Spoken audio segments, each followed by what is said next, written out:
My birthday is this weekend, and you know what would be a great gift? That's right, a brand new Bentley. Or, if you don't want to buy me that, well, I guess you could just support the habit at patreon.com/doseofbuckley. Every generation thinks they're special, and every generation is wrong. Here we go. Old man Buckley yelling at the kids to get off his lawn is back. I miss this cranky asshole. Not quite, but listen. Every experience you've had, every generation before you almost definitely experienced it. Maybe just in some different way. People who are upset with what they see on social media as they doom scroll every day, I guarantee you your grandparents read the newspaper and some mornings just chucked it on the table, nearly knocking over their coffee, yelling, "I'm sick of all this bad news every goddamn day. Why do I still subscribe to this piece of shit?" And then, guess what they did the next morning? Yep, they read the newspaper again. In fact, they got even madder if the newspaper wasn't there at 6 a.m. Sound familiar to your behavior when Twitter's down and now you're angry that you can't go on the website that makes you angry? Yeah, you're not special. Which brings me to Gen Z's latest discovery. Much like Columbus finding land that was already inhabited and calling it the New World, even though it existed for just as long as the Old World, the internet's favorite scapegoats found out about something that they had to give their own special name to. Quiet quitting. Now, everyone's sort of torn on what it means exactly. There's a video that went viral that some news outlets are claiming was the beginning of it, where this dude explains that you're not quitting your job, but you're quitting the idea of going above and beyond, and that work is not your life. A real modern-day Tyler Durden. LinkedIn posted that new meme that'll be old by the time I actually post this video, of the girl screaming at the guy, the opposite to the mansplaining guy meme, where she's yelling that it's just doing your job during normal business hours, and that not answering a work email at 10 p.m. isn't quitting, it's just being a normal human. I've seen others, probably Kool-Aid drinking managers and company owners, suggesting it's more than that, where you do even less than the bare minimum. Want to take your phone into the bathroom for a 20-minute shit? Spend half your workday fighting with people on Facebook? Do about 45 minutes of actual work? That's also quiet quitting. So there's two versions of it. Barely do your job, or don't really do it at all and see how long it takes for them to fire you. Both of these go back a long time. Certainly back before TikTok thought they discovered it. And by the way, already you have people who aren't happy that they aren't getting attention for coming up with a name for something that already existed, so they need to come up with their own name to replace the name of the thing that already had a name, with people who call it acting your wage.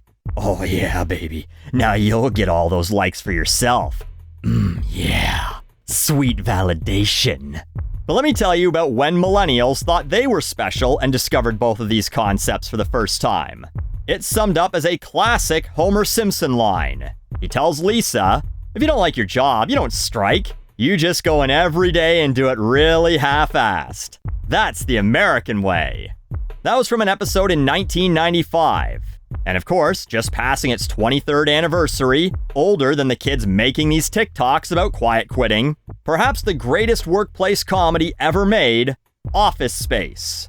Peter hates his job and instead of quitting, just stops going in, showing up only when he feels like it, and mostly just tries to bang Jennifer Aniston. And if you want a real-world example, I went to Take Your Kid to Work Day in 1993 and saw my dad's coworker play Wolfenstein 3D for 2 hours. But of course, it wasn't an original concept then either. As I said, this already had a name. The concept is called work to rule.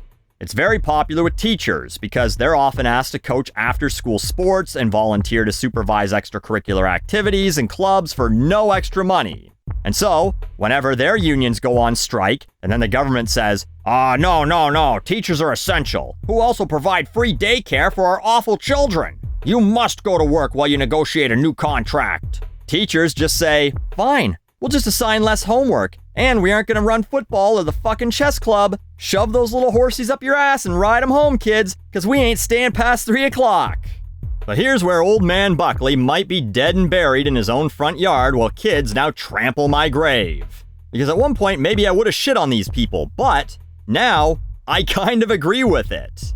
I did a job where I went above and beyond. answered emails and worked remotely between 6 and 11 p.m. after being in the office all day, was on call on weekends, did work that wasn't part of my job description, went in sick, and guess where that got me?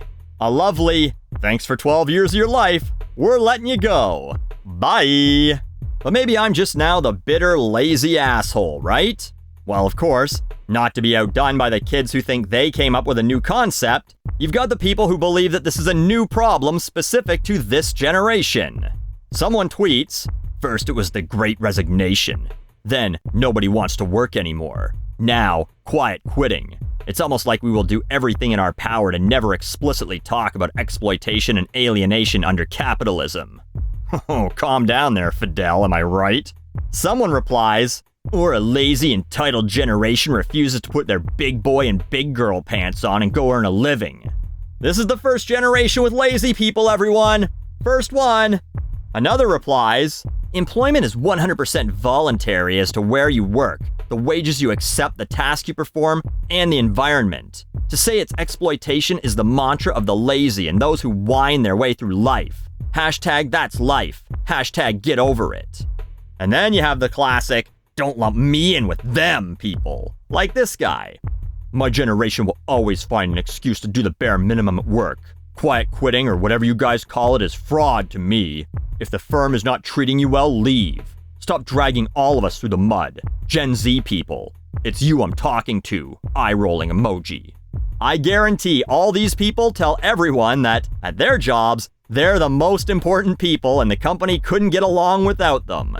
And someday, they'll be fired and they'll pay someone 20% less to do the job they were doing. Or, the job will be scrapped entirely, and the owner will go, man, why did we even pay Who's-Its to do that? What did they even do all day? But again, this isn't new. For as long as there have been jobs, there have been lazy people at those jobs. In fact, those lazy people are often the reason for why good people get burned out.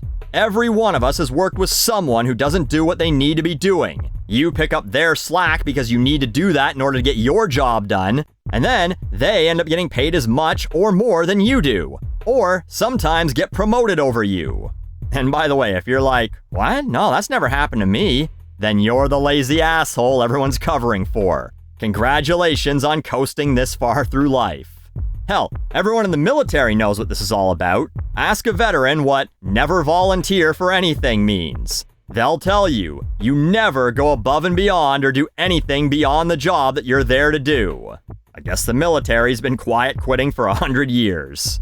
But I get why these kids feel this is new. Because it is new to them. The oldest of Gen Z are 25. They've been in the workforce for a few years now. They're realizing what those of us who have been working for 20, 30, 40 years have always known. And they're saying, oh, this is totally not poggers. Why am I working 100 emoji when everyone else is playing on story mode? And I find it hard to blame them.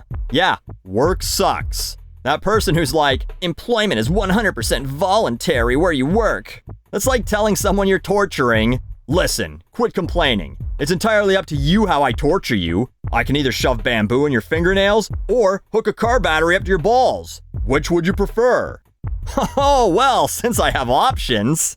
You have to work if you want to live, and not everyone gets their dream job.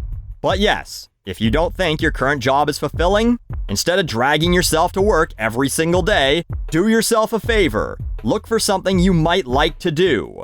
Easier said than done, sure, I know. It's shitty that playing video games and getting blowjobs all day isn't a job. But even if it was, someone's gotta be on the other end of that dick. So if you can't do that, at least try and work in an industry you like, even if the job sucks. Like all you can get is a job in retail? At least work somewhere where they sell all the shit that you're pissing your money away on anyway. But no, congrats on your new discovery, kids. I'm excited for whatever cute name TikTok gives. Waking up 15 minutes before your alarm, knowing you won't have time to actually fall back asleep, but also knowing you don't want to get out of bed yet, so you just lay there awake, alone with your thoughts, until you angrily get out of bed, feeling cheated out of a full night's sleep. Oh, sorry if you thought that was your special thing too.